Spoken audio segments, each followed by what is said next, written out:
Now is your time to flex. Greetings and salutations, ladies and gentlemen. I am your stand-in moderator today, Carol, also known as Coach K, standing in for our wonderful moderator, Brett, who couldn't make it today.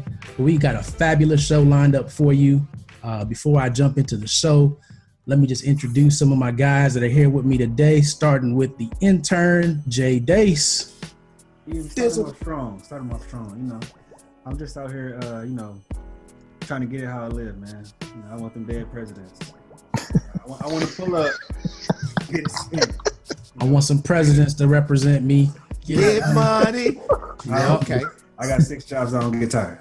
Hey. Got 6 jobs and you don't get tired. The question is, though, do you got 2 phones? How deep did I just mosey? Wow. We got a couple people making their way back to the podcast this week. You guys know we're running on the light crew. Deacon Rue, bruh. Ro, glad to be back. Good to see you. Good to see you. Yes, always. Yeah, glad to be seen. Good, Working man. hard. We see the cat did not get your microphone. Not yet. Trying to keep it away. Nice. What's the cat's name, man? We don't even talk about the cat's name. Cat's name is Speedy. Speedy. So Speedy the cat. She is. She belongs to my oldest daughter, but my youngest daughter is the one that has lured her away with cat treats. Okay. All types of tricks. Sit, roll over, stand up. It's pretty interesting. Eat daddy Wow. No, like legit. Nice. Yeah, we gotta show that video one night. I ain't never seen the top, bro. Oh yeah, Nice. we can make her do some stuff on command. Stuff Okay. like not eat headphone strings. Okay. Also back with us this week, Mr. Logistics, BJ. Hey, what's going on, bro? Good, man. What's going on? Where you at, man? Hey, man, been running, trying to make life happen, brother. But all is well. It's good to be back, and we're gonna get this thing cracking. Let's roll. All right. And of course, DJ Barry B. Fresh in the building, looking like Miami Santa Claus. This that winter Miami feel, you know. I had to let them know. Kane Claus is still in the building. We still out here. We still represent the loss. Does not hurt a boss. We still come out on top. Please believe it. Yeah, man, let's get it. I'm excited about today's show. Let's have a good time. Yeah, we got man. special guests. Let's get it. That's right. We got special guests. He might be the first guest to have A double appearance. He is, yeah. encore appearance. So absolutely welcome back, Pervis Taylor. Yes, What's up, everybody? What's going on, Pervis? How you doing, man?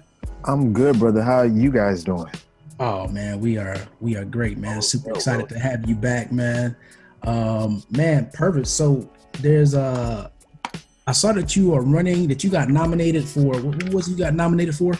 So it's an awards organization that they have here in New York. It's called the Black Celebration Awards, and I was nominated by somebody in the empowerment category. And so they're having like this online voting thing up until the 30th of this month. So I'm imploring everybody to vote, like so much so that I like pulverize the competition. Like there's like a hefty gap, We dominate. like a 1,000 vote gap. Oh, nice. So absolutely.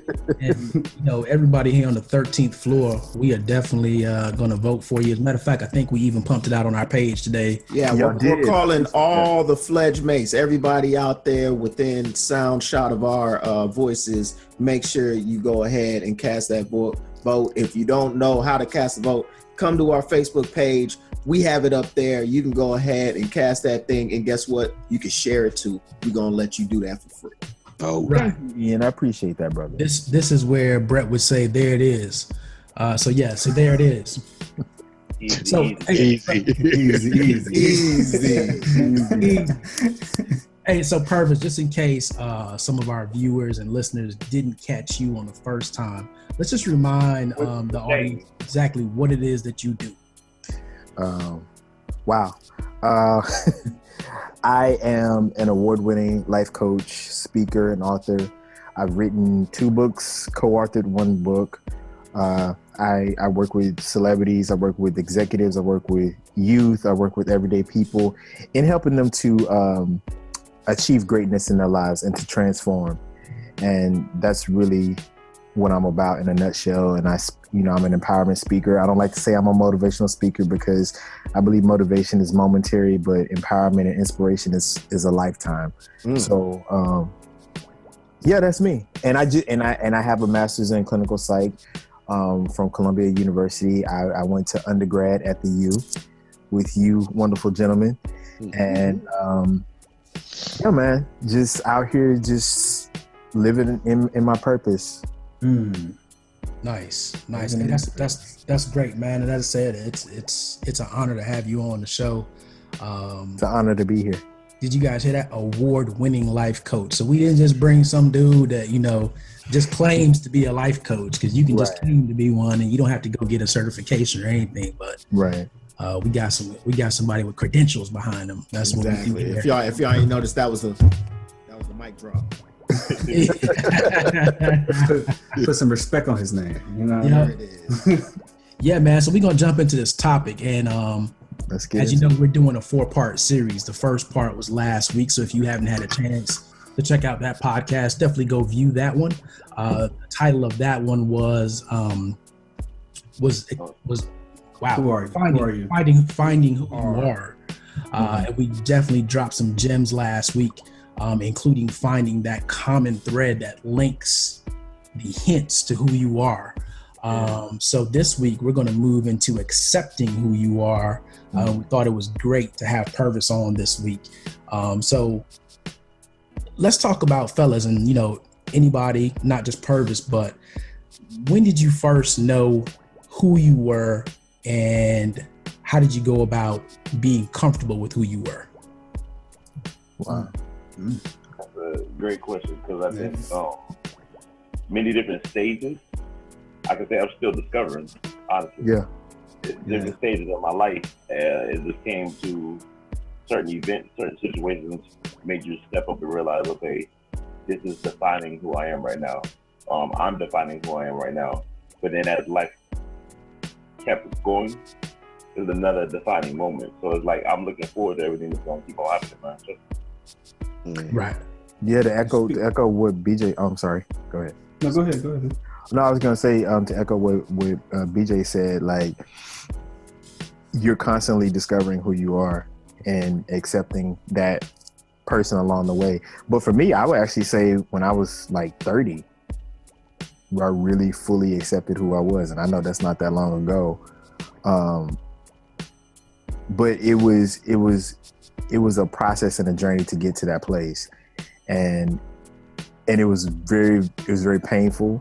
It was very arduous. It was very painstaking, and it was very like a lot of times you want to give up, because I think the hardest thing that we can do is face ourselves, and that's what I did. I unpacked a lot of stuff, and I got to a place where I started to like who I was in that process, and yeah, it was a definitely interesting journey. But I would say for me, 30, and I'm still discovering. Right. And I think you guys hit on something that was key, is that accepting who you are doesn't mean that you will always be in that same place for the rest of your life. It is going to continue to be a maturation of who you are, and you continue to embrace deeper levels of who you are as you go throughout life. And, speaking of embracing, so let's identify, like, what are some of the common obstacles that we face with accepting who we are? Pride. Yeah. I'm sorry. No, go ahead. Yeah, man. You jumped out there like Cool Runnings. Pride. Hey, I'm a bat. Ain't gonna go that way anyway. But no, definitely pride. Thinking, like, believing that you have it all figured out when you know you don't. Well, when you don't, maybe you don't know you don't, but you don't want to face that you don't. When everybody's telling you that you don't. But I would say pride and ego. That would be two of the biggest hurdles, at least for me personally.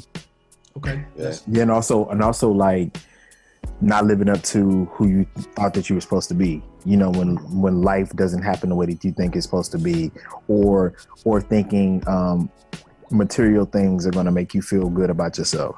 Yeah. Like, it's so many. Yes, I mean, it's so many things. Like Also, Peer pressure, the culture, trying to live up to everybody else's expectations and not being able to understand you will live a further richer life if you're not, focused on pleasing other people, and you find out what it is that you're truly passionate about and what you truly like to do. You may not make a lot of, what everybody feels is a lot of money. However, you will live a fuller and richer life because you will actually enjoy your life and not feel that you're in, some horrible space. Yeah. I think for me, this been, since going from the transition from Ohio to here and kind of from the job to working for yourself, I think the more time that you spend alone, the more you realize that you have work to do on yourself. So not the outside telling you how great you are, how smart you are. You realize that there's a lot of things and a lot of time for you to work on your own development. And that's a different way to view yourself. Yeah. Part of that too is, realizing when you're complacent and you're stuck in a cycle, and that self-time that's what, when he just said that self-time, that put me back into a couple of times. I can remember specifically when I felt like I was just going through the motions every single day and not really living out to what I should be doing. And it wasn't outside influence. It was like, I'm stuck. And if I don't do this, I'm gonna get complacent, and this is gonna be my every single day, the rest of my life, and that's not acceptable. Well, I think one of the things that the wife and I were talking about this weekend is we were forced to move, so it wasn't like you anticipate this change coming on. And I think in that you don't realize what's better until you are forced to be in a situation that is better. So had someone asked us, 2 years ago, would we be living in Ohio? Of course. Would I still be working at a nonprofit? Yeah. But 2 years later, we're in New Jersey. I got the thing working together with you guys. Life is a whole lot better. And as you spend time, you're redeveloping yourself to figure out what changes do you need to make internally to keep up. And that's just the whole, that's the whole reality of it. But also, to add on to what you're saying, I think underneath all of that is like the thing that a lot of people are missing, which is self-awareness. I think a lot of us are self-deluded, and like we don't want to see who we really are. We don't want to see the problems or the situations that are going on in our lives. And I think that the culture feeds that. And you know what I mean? So it's like we live in a time where everybody's delusional. Everybody's a narcissist. Social media. Everybody wants to, they are literally renting out private jets that do not fly so that you can go and take some Instagram pictures and videos or whatever to be able to post on social media and stuff. That's crazy. Right. And what does that do for you? And what does that do for you? Right. You know what I'm saying? Like, what does that do for the soul?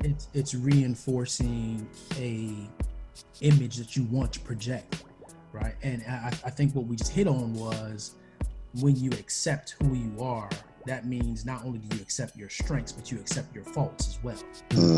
Yeah, it's embracing. Yep, it's you got to embrace it. And a lot of people, they don't take the time to find that benchmark for who they are. Because if you can find that benchmark, now you can build on that foundation. But I also think the challenge with that too is like people don't know where they stopped like being real. They don't know the point where they started to delude themselves. And I think that's the challenge. Is like, so it's like working with clients of mine. The challenge is like we have to go all the way back to the beginning. Oh yeah. You know what I mean? To the point where it's like, what's your earliest memory? Instead of just like, and so many coats because you put on so many layers. You put it, and it's like an onion. It's like you're constantly peeling layer by layer, and it's like that is the biggest challenge because it's like you have to unpack so much stuff before you can even get to acceptance. Yeah, and we talked about that last week in discovering or defining who you are, of doing that homework to go back. You have to go back in order to start connecting the dots to figure out who you are and what that common thread was, as we talked about earlier in the intro. And that's a great point. And I think it takes a certain level of courage to do that. And you have to want to not only reveal yourself to yourself, but you have to now expose yourself to others because, and we'll get into this next week in presenting who you are, but you have to be prepared for whatever that critique is going to be. And I think once you come to terms with that, what that fault is, you now take away that power from everybody else of what they may say and how that may make you feel. Because when you accept who you are, you take that personal responsibility. Like, you know, like it's on me. Because sometimes, just being real, when you accept who you are, who you accepting or who you find, you may not like that person. You know, and I think a lot of times when people do find that person or do that, like they do that self-reflection, and they don't like who they are, it doesn't match who, like Pervis said, I think, you know, who they think they should be. Yeah. They like resort back to who they think they should be, and they live in this fantasy world. And it's hard to, and then at that point, you're not really living life. You know what I mean? Like you're just living in a false reality. And that's the undercurrent of it. The underpinning is, I don't like myself. And so it's hard for people to just say that. Mm-hmm. And so it's easy to just pretend to be somebody else, to be who you think everybody would like, instead of being who you really are. And that, again, that's the problem. Like, who told you that you weren't good enough? Why don't you like yourself? And it goes back to, you know what I mean? All the way back. It goes all the way back. And that's something that I say, like when I was looking at myself, I had to, and I started to write things down that I didn't necessarily like about myself. And it kind of made me feel bad. At first I was like, why am I doing this? You know what I mean? But then I was like, I love myself enough to acknowledge the things I don't like. And I think that when I said that statement, it was so empowering for me personally. Yes. It's like, I love myself enough to really pay attention to what I don't like. Well, let me ask you a question, Jake, because you're looking at yourself through your lens, right? So there are things that you may not like about yourself that if you were to share that list with some people, they might show you where those things about you are key to how you interact with other people. Mm-hmm. So I think sometimes we're a little bit too critical of ourselves, not realizing that something that we may not like is exactly what other people love about us. Well, that's usually how it is. But, usually things that we don't like about ourselves is because we think it's supposed to be another way. Mm-hmm. Right. Instead of embracing that it could be our unique way, our unique spin on it. We look and see other people. So like, if I like the way my homeboy works a room in terms of like networking, I may not like the way that I network, or I may not like the way that I present myself in those settings. But people could say, man, I love the way that you present it. But it's like I'm looking at somebody else and I have admiration for that version of it, but not realizing that just because there's a version of that doesn't mean that my version is equally as good. Yeah, exactly. You know what I'm saying? Like we think that there's one way. Yep. To be. Right. And that's, go ahead. But like I think that's key. It goes back to, so is a man thinking, so is he. Because all of it came to thought. Yeah. And like Shakespeare said, nothing is neither good nor bad, but thinking makes it so. So what we are telling ourselves about ourselves, or even about others, how we compare ourselves, that's what it all boils down to. But what you just said is self-image piece. Mm-hmm. Absolutely. And how we talk about self-image is a lot of different things I've read and heard and part of the last few years is really, when you talk about self-image, and I thought it was kind of a unique way to portray it. How do you, when the positive outweighs the negative? Because negative is going to flow naturally, just like weeds growing in the garden, in the yard somewhere. You don't throw down weed seeds; they grow in places where you don't even think they're going to grow. So like all the different things in the rest of your life, everything that happens day in, day out. But as you go through and you actually feed the positive in, and you can outweigh that positive of the negative, that's when that positive self-image starts occurring.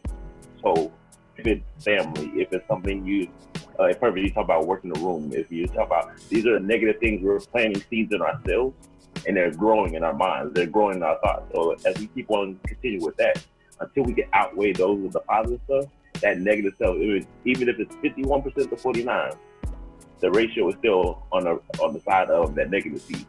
And then we got to start feeding into that positive stuff to get the positive to outweigh the negative. Mm-hmm. If we can do that, we're unstoppable, man. Right. And I want to talk about the root cause that BJ and Jay hit on, and I don't want to just pass by it. which as human beings, we have this tendency to compare. We always want to compare ourselves to everybody else or somebody else. Right. And I guess my question is, how do we get over that need to compare to validate who we are? I think comparison is always going to be there. I think that's just a human thing, but I think it goes back to you with the acceptance piece, embracing and loving who you are and learning to like who you are. And so like what Jeremiah said, which was dope, like I love myself, but I didn't like certain things about myself. So living in a space where you have a healthy relationship with yourself, I think that minimizes it. Like I'm not beating myself up because I like the way my boy works the room and I don't. What I have to do is say, but the way Pervis does it is good for Pervis. Yeah. You know what I mean? So it's about shifting and reorienting my mind around it. Yeah, that's what I was gonna go with the shifting piece. Like, I agree 100%. A comparison is always gonna be there. It's just, it's who we are as human beings. But changing your perspective on it, like, okay, comparing, well, he does it better than me, or comparing it, okay, how can I do it better? Not necessarily saying for better than him, but better for me. Like instead of looking at it in a sense, it's not a competition. Like the way he does it is not necessarily diminishing the way I do it, but it's shining light in areas where I can improve. And when you compare in that sense, then everybody wins. Or even just saying like, yo, I really like the way he does that. Let it be that. Yeah, you know what I mean? True. Definitely. Yeah, I think it's a constant struggle too, because there's times where you look at others and what they're doing, and you're trying to see what you can take from what they're doing to improve yourself. And I think trying to not lose yourself in taking those things that other people do to build yourself, becoming who they are. You got to take their best practices and adapt it for you. But you got to have a clear understanding of who you are to know if it fits, how you're going to do it your way. And ultimately, everybody ends up in the same place. You got to be happy. You got to be peaceful. So however you determine it, it's on you. And then also, too, to add on to what you just said, is like, you have to come from a place of authenticity. You don't know. I have no idea if my friend in this example that we're talking about, if he has anxiety and he's like putting on his best performance, and that could be the reason why it's so like popping out to me. But I'm literally coming from a place of peace inwardly, and I'm being my most authentic self. So it's like, even with comparison, that's like a trick. You know what I mean? Because you really don't know what that person is going through. You don't know if that person has accepted themselves the way that you have. And so like, it's, as long as you are coming from a place of authenticity within you, and the only way you can be authentic is to know who you really are and to accept who you really are. Yeah, and I think it's understanding how much of a mind state it is as well. You know, happiness is what you make of it. There are people who are always in worse situations than you are going through that are able to, you know, still put on their shoes in the morning, put on their pants and you know, handle business. That is about being able to understand, putting yourself in that mind state, understanding that even when things are not going the way that you necessarily expect them to, that there's still a progress, a lesson, or something that's putting you in that same position of being and affirming who you are. Absolutely. Yeah. And what I want to do, I want to give the listeners, the viewers, some key maybe that we can share to accepting who you are. And I'll start it off. And I think one of the first things you have to do is you have to know and accept that not everybody is going to like you. And you're not necessarily, who you are does not have to be for everybody. And that's one of the things that you have to be okay with. When it comes to accepting who you are, you have to accept that not everybody's going to like who you are, but not everybody's meant to like who you are. So, you know, that's okay. And that criticism, there's always going to be a critic. Yep. Always. And a lot of times the most influential critics are the people closest to us. So it's your mother, it's your father, it's, you know, your girlfriend, you know, your boy, somebody close to you makes you kind of question yourself and if you're doing what's right.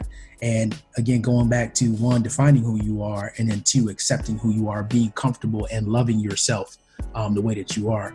Anybody have any other points? I'd add, be honest. I think you have to truly be honest with self-reflection. I think you have to be honest to where when you tell people who you are and what you're about, that honesty comes through to where it's not, being rude, but I could really give a care less what you think. Like, this is who I am, this is how I am, this is how I'm gonna be. And if you don't like it, oh well. And that honesty portrays itself to where it's genuine and people respect it, regardless if they agree or disagree. They respect you as to who you are, and then they'll adjust themselves accordingly. I would say ask. Ask those people. I know to kind of do the flip of what Mike just said. Ask the people that are closest to you. Who have I been? Who have you seen me to be over the past few years, over X amount of years, and just take their input and drop the guards. Don't ask anybody. Ask but those people that genuinely care about you, who are shown consistent, that have compassion and want to see what's best for you, because those people are watching you in a way that you aren't watching yourself, and they genuinely want what's best for you. So they'll be real and tell you, you slipping in this area, or you're phenomenal in this area. And both of them it's great knowledge for what they are. So just drop the guards. Yeah, Jay, when I see you, man, I see pride, I see power. Carol, can you repeat the question? What's the advice? Yeah, the question was, what are some things that we can give people to help them who are struggling with this? Yeah, some breadcrumbs. Yep. Okay. I would say, the first two things is like taking ownership of all of who you are, right? Number one, taking ownership and acknowledging that there's some things that you may not like and that have not worked, and some things that need to improve. But then also to give yourself grace in that process, because accepting who you are is, as we all know, because we all had to accept ourselves at a certain point, it is a process. It is not, and if you look at it as this huge undertaking, it's going to be insurmountable to you, and you're going to be hard on yourself. You're going to beat yourself up because you're not at the place you think you should be. So give yourself grace within that process.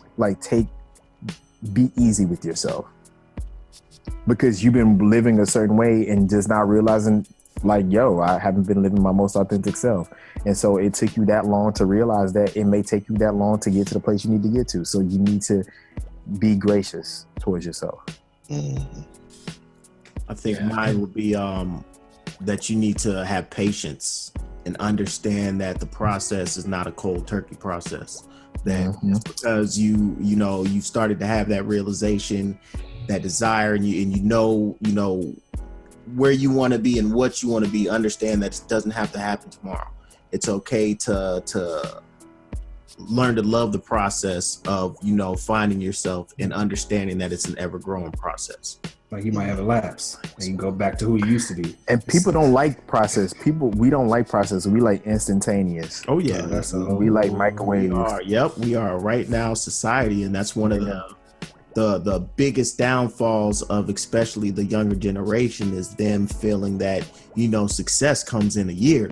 What do you mean I'm not the CEO of a company? And it's sometimes you have to learn, and get involved so that you can really see the true process of really where business is going, as opposed to what you've learned in books. One of the biggest failures people have is thinking that what they learned in the classroom just automatically applies to real life. And 9 times out of 10, that's not true. It doesn't. You have to be able to understand the set nuances of certain industries, how you handle business, that allow you to be able to be successful in business. Mm-hmm. Yeah, process is countercultural, man. It's very countercultural. Yeah. I'm gonna tap BJ real quick, because when you said about textbook, what you learn in school may not necessarily be applicable in the real world, he made a face, and I know it's probably something that he sees on a daily basis with teachers and administrators, that they learn certain things and then they go in and think, oh, I'm going to be the best teacher ever. Go ahead, BJ, share your thoughts. Unmute yourself first. You muted. I was coughing a minute ago. I want to make sure I didn't get on. Sorry about that. So when I was looking at it, I'm listening to you, and I'm saying that that's exactly what happened, and that's one of the biggest downfalls of the public education system today. We're still teaching kids to be thinkers of the industrial age, and not the information age. And put that in perspective, when you talk about the teachers and then the administrators that are supposed to be perfecting their craft in order to bring this generation into the current age. We're stuck in old practices. So part of the thing, it all fits together what we talk about, because one of the things I wanted to add to the question that you previously asked was about compartmentalizing everything that we do. We have a tendency, especially as men, we compartmentalize things and kind of think inside a box a lot of times. But all this stuff we do is interconnected. Absolutely. And there's certain things that are going to cross over. So when you talk about being the best you can, or knowing thyself or whatever, realizing that this may be the best me in this situation, but as working in the field of education, but when it comes to that as a father or as a confidant for a friend, that may be something totally different. Yeah. But go ahead. No, I was just thinking, as humans, I think we do what comes easy. You know, like the compartmentalizing. If it's easier to be a teacher than it is a father, then I'm gonna try my best to excel as a teacher. But we don't overflow or even equate how is being a father and teacher synonymous in our lives. Right? Yeah, and the same energy it takes for you to be a great teacher is the same energy it'll take for you to be a great father. Mm-hmm. Exactly. So and vice versa, as a father, there's a certain nurturing talent that you have to have that applies to the classroom. Exactly. And it also applies to the corporate room, which that's our problem right now. When we talk about there's a millennial problem, there ain't really a millennial problem. There is a problem with managing people from the millennial area or teaching from the millennial area. Yes. Because they seem to be more in tune with who they are, and we don't know how to adjust and adapt to that. And then also too, I would add that they're not afraid to fail at presenting who they are. Right. I mean, like they're not afraid to put themselves out there. They'll be a lot more authentic because I think that being so involved and entrenched in like social media and in technology, they have to consistently, even though there is the mixture of, falsely putting yourself out there. I think that, you have that circle of people who kind of understand that you start to develop that a little bit earlier, that's what allows them to go ahead and have that, hey, I don't care about being honest and truthful with who I am. And if you guys aren't going to accept it, I'm going to move on. And it is what it is. And part of it is the evolution. I will go back to the classroom example, the teacher example we talked about a second ago, that a lot of times is that in education, we forget who our clients are. Our clients at the end of the day is those students that sit in front of the teachers. It's not the unions, it's not the teachers, it's not the principals, it's the client. The end client is the student. This is from that first grader, that kindergartner, that 12th grader, the students in front of them. And at the end of the day, how are we preparing them to be successful adults later on down the line? And if we're not challenging them to get out of that comfort zone, to get out of the never-ending cycle of everything, of preparing them to just be test takers, just be this, just be that, then what do we expect them to become when they're adults? And BJ, you said that in education, but I think it's in the corporate environment. It's in the real working world environment. Yeah, it continues. We forget, as a boss, as an employer, who my customer is. It is not that person that I'm providing the service to, because most of the time I'm not on that front line doing it. It is the person that works for me that's doing it. So they have customers. The customers are the people that I employ. And I don't realize that I owe it to them to help develop them into the best person that they can be in my organization. Mm-hmm. I think it gets down to adults just getting so caught up in the outside stuff that you forget the reality and the real reason for why we do what we do. You talk about like your customers, BJ talked about the kids, and working kind of with community. One of the things that I remember from executive director was he said if the adults would get out the way, the kids would be fine. I think drill that piece down. It's the adults getting involved in adult stuff. So I've been in teachers' lounges where the teachers are having conversations that have nothing to do with the kids, but that carries over into the classroom. And as it carries over in the classroom, then the kids like the teacher don't like me. And it's something that has nothing to do with anything. It's a family history. It's a teacher that's not just, comfortable with who they are. It's a person that's going into work, dealing with stuff from the weekend, plays out. and it never gets back to what it's supposed to. And that's what I was gonna say. What you just said, Mike. Like, you're dealing with a lot of teachers who themselves are not actualized, who don't know who they are, who haven't accepted themselves, and so like that becomes, and that tends to be the problem. So when I go into corporate settings and I do trainings on stuff like this, it usually comes down, a fish sticks from the head down.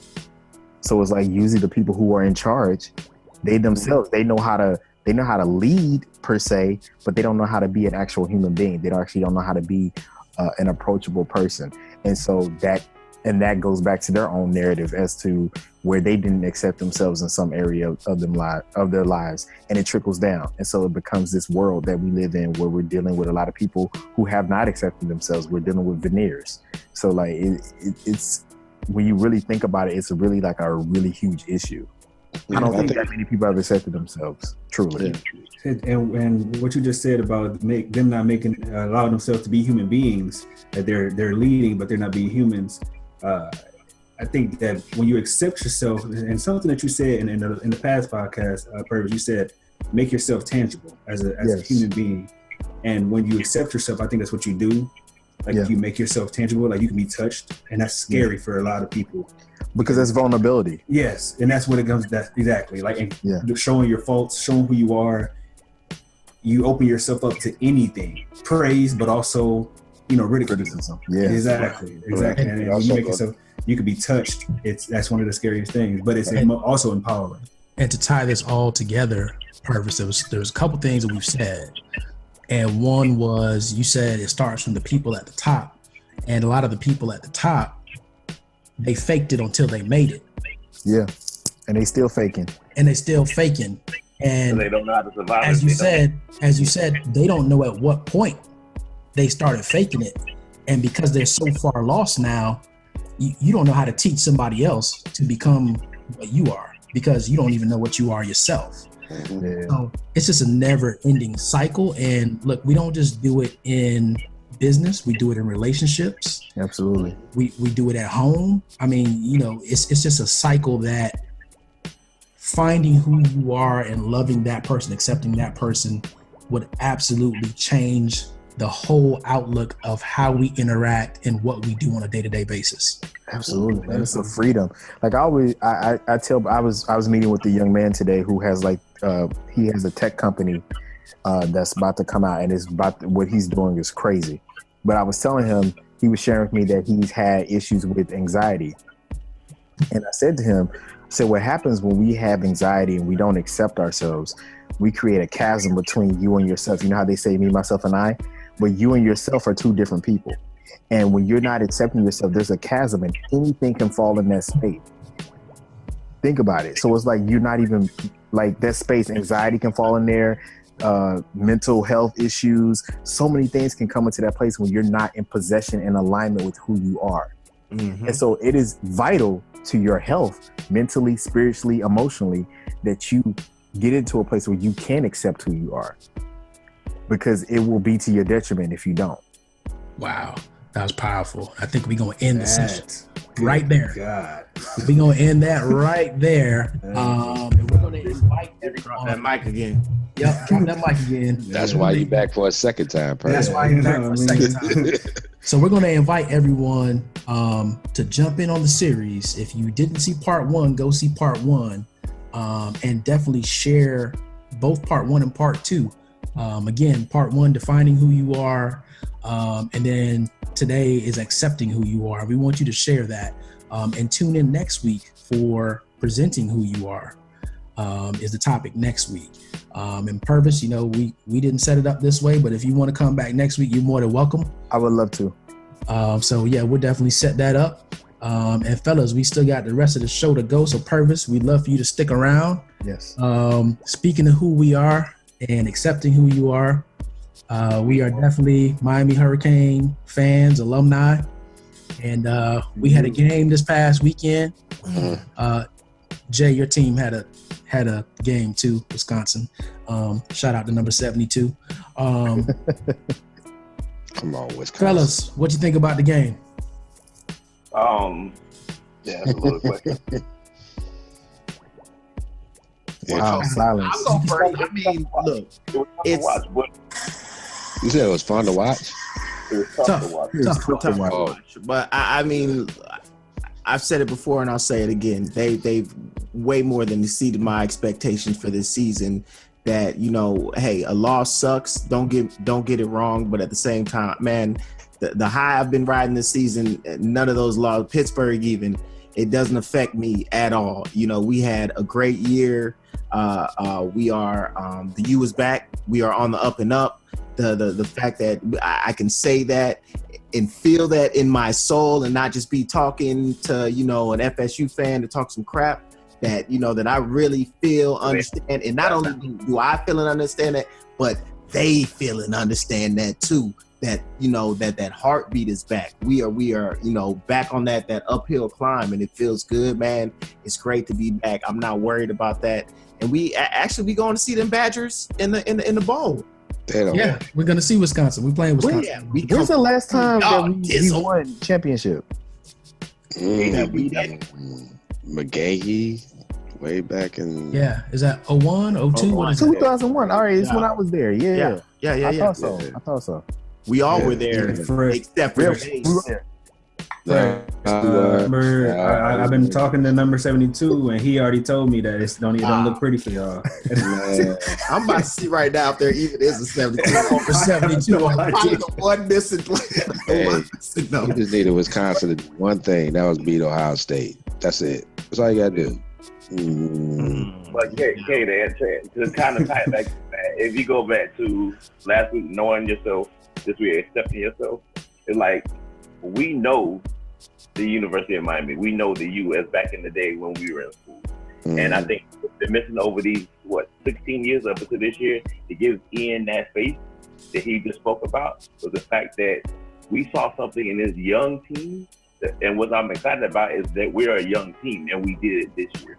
So we have the potential in the upcut, and then the next year's recruiting class. If y'all can keep it up with what's going on right now with the recruiting, it's going to be one of the top recruiting classes in the nation right now. Right, and we had one of the top recruiting classes this year. Correct. What creates a legacy and continues a dynasty is being able to keep that momentum and that thunder going. People, at the end of the day, we were broken up because of everything that was put on top of us with all the sanctions, the potential sanctions and everything, you know, with our NCAA issues.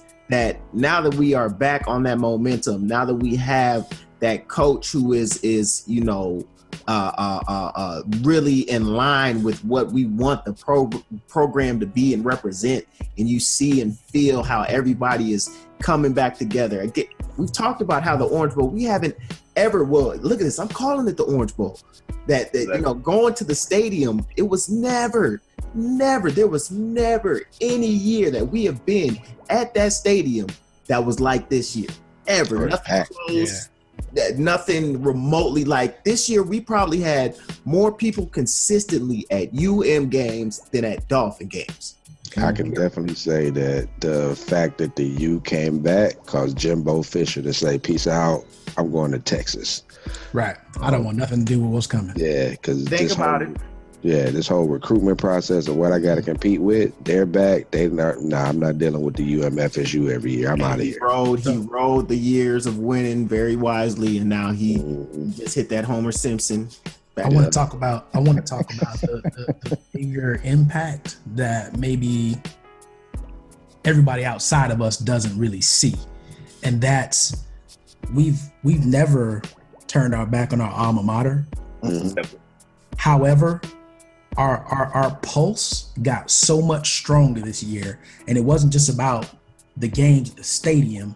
All across the country, you see so many cane watches. You see so many people traveling to watch the games. I mean, it has really revitalized just our excitement and our passion. I agree with that. Like, even just the awareness that I've seen just like online. Like it's like all through my timeline, I see everybody talking about the U. And even when I tell people where I went to undergrad, it's like, oh my God, like it's like a conversation starter. Like, right. Like there is an excitement, and it's like in the ethos about it. Like, it's crazy. Anywhere you go, in town, out of town, around town, downtown, if you have on some hurricane stuff, You get stopped. we're gonna at a minimum gonna give you that look like, you know what? Yeah. That's how it was. All the way like to the airport. And we are everywhere. Like if I have on UM stuff, I can be somewhere and somebody will stop me. Cocaine's. And I'm just Yep. like, oh shoot, okay, wow, you know.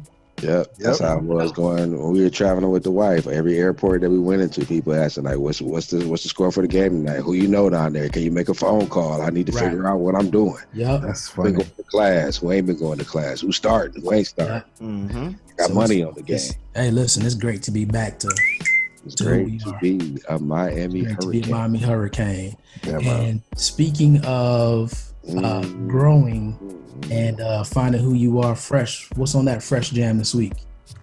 This week, you know, I thought we'd be remiss not to go ahead and celebrate. You know, one of our, I feel that he is one of our, you know, Icons. black leader. You know, he's a black icon. He's a black leader right now. I've been very impressed with, you know, Jay-Z's maturation progress, and especially in this last album, how he's been able to, you know, do a lot of the things that we're talking about directly on this show. You know, being so Self-acceptance. Yeah. being able to, you know, put so much on the table and do it in a way that, you know, myself as a grown man can still listen to, feel the emotion, but it's still a great album. You can be a grown man. You don't have to be this. Yeah, trap. you don't have to be a trap music man.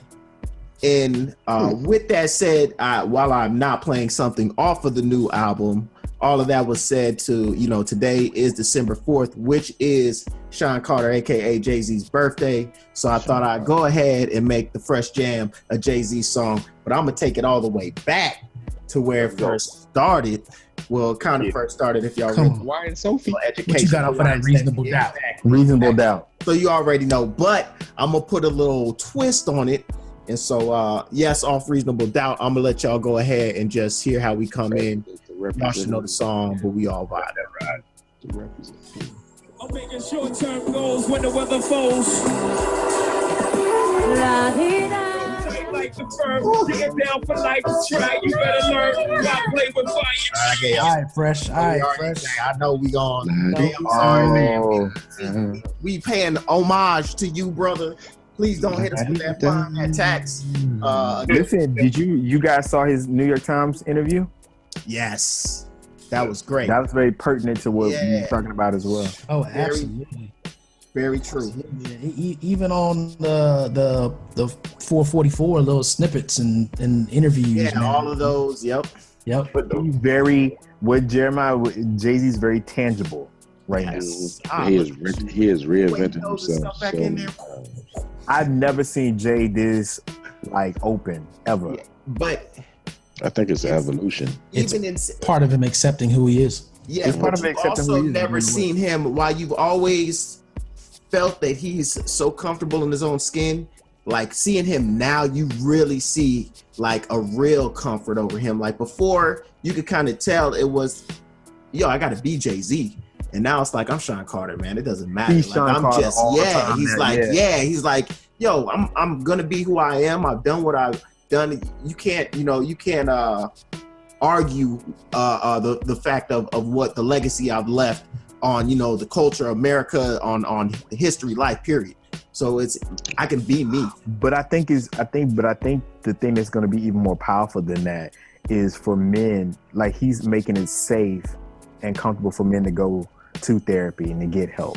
And I think that's the 100%. bigger impact. And so like the impact of like what he's done for the culture is great, but what he's doing for humans lives, Just not just relationships, going marriage. not just going to counseling, but the fact that he's able, look, thinking that being a womanizer is the way to go. I was wrong. Like, I'm letting you know I was dead wrong. I can't believe it. Showing that, man, I was begging her, please call me back. Like, He cried. To be able to lay that down on a record that is, a time capsule of now that forever will be, available. That's huge. Hey, that baby work on you. You had them kids that caused you to be completely you got to go through a whole lot of introspection. He had a girl first. Like you start thinking of everything that you did, and you realize, wow, hey, some dude would do that to her. Right. What? It's like a snap. Like, man, but then also too, you just realize like what you doing is not working. Yep. Like he was with B, cheating on her, doing all this stuff like that, and then he had to come to his own revelation. I said, do not embarrass me, not will you be mine. That was his way of saying, hey, let's go steady. Will you be my girlfriend? Was don't embarrass me. Right. Imagine that. Yeah. Imagine that. I tell you, I'm really excited for what I think will be the real best of both worlds, and that's what they should name that album if they do that collab album together. They already have it. He said that they have all types of music that they started recording, and then that's what spawned Lemonade. Was she wound up being more advanced and pushed out into her own thing. That's what got Lemonade, and then he kept the momentum, and then 444 was when he woke up and had the first, like, that song was created then, and then it just propelled the rest of the album. So let me ask this question: who you think eventually over time will be more powerful as a couple? Alicia Keys and Swiss Beats, or Beyonce and Jay? Is that even a question? Why is that even a question? That is there. Question? No. The reason why that's a very good question because why you say that's not? No, it's a very good question because they're doing things. Alicia and Swizz are doing things in the art world, and they're doing things behind the scenes that a lot of people don't know about. Right. So that, like, wow, and yeah. Swizz just graduated from Harvard.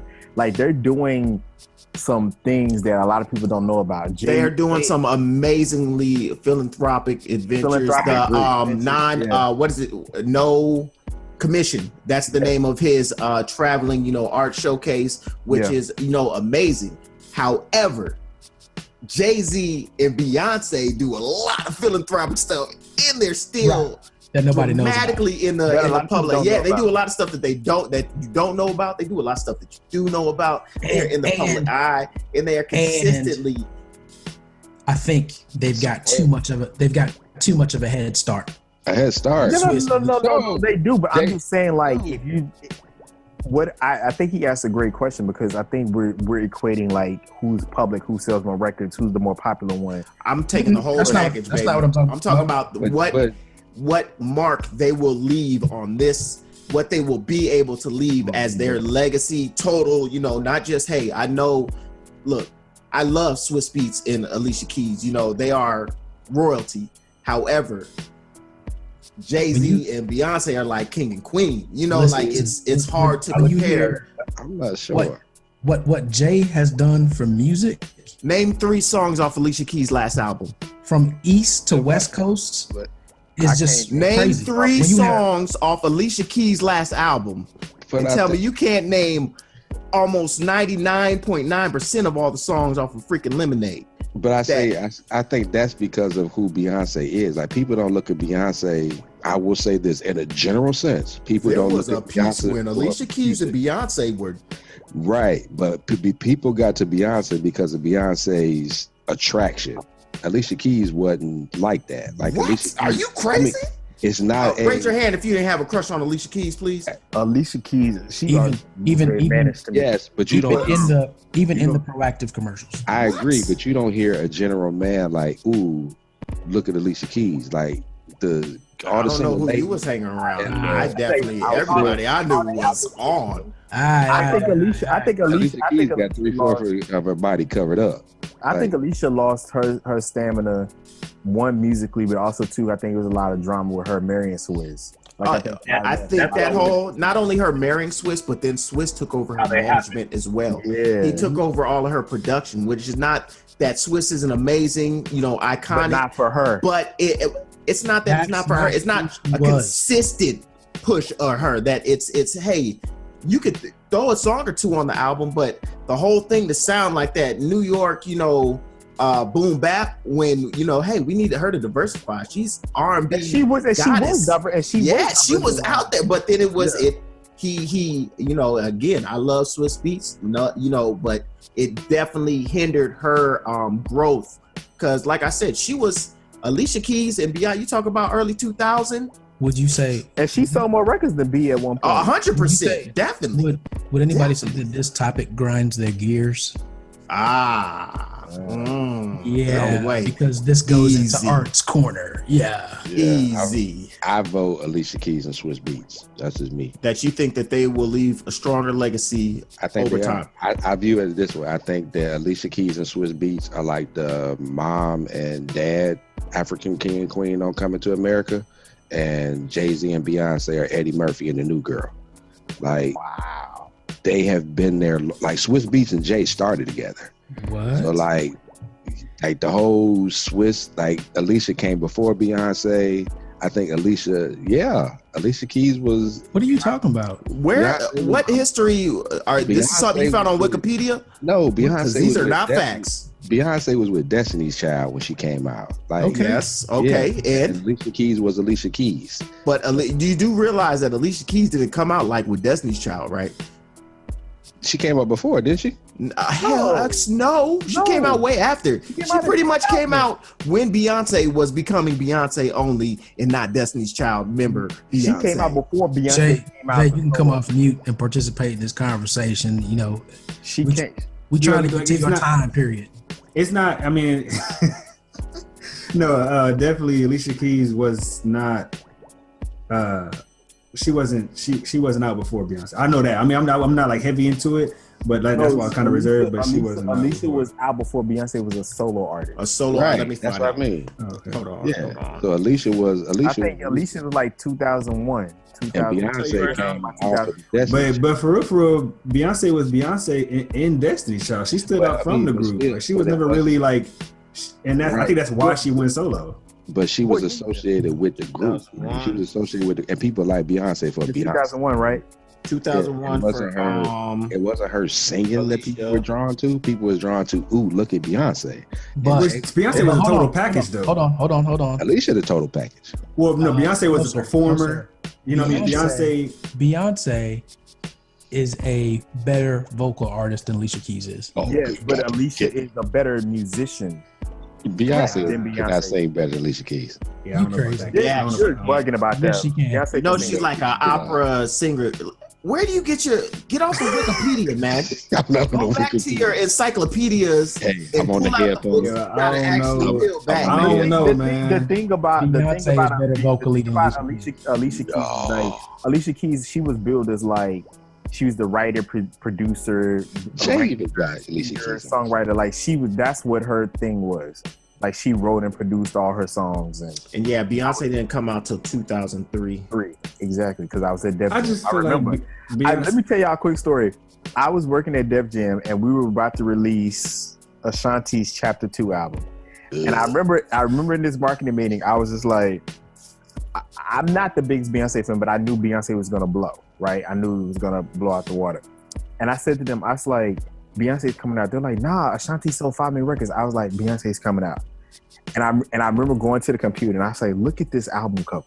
Remember Beyonce's album cover with the diamond? I was like, she's going to win. She's going to win.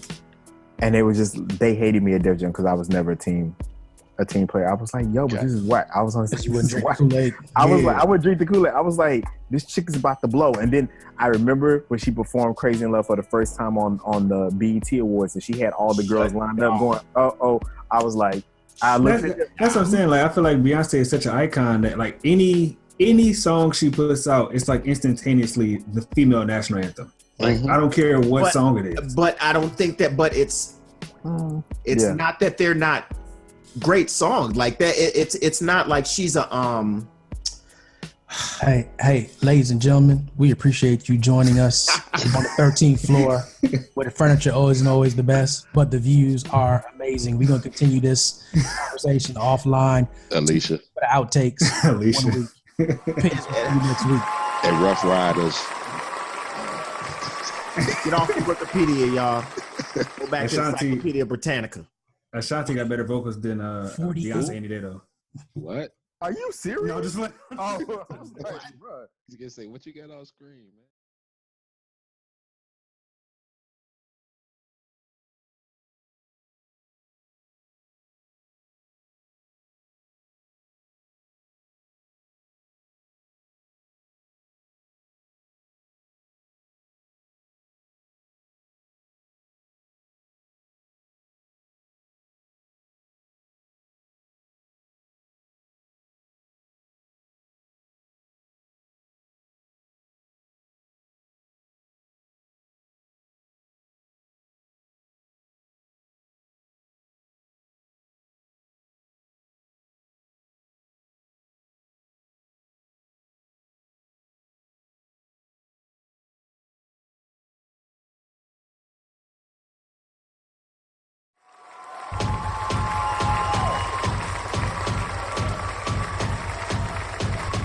Now is your time to fledge.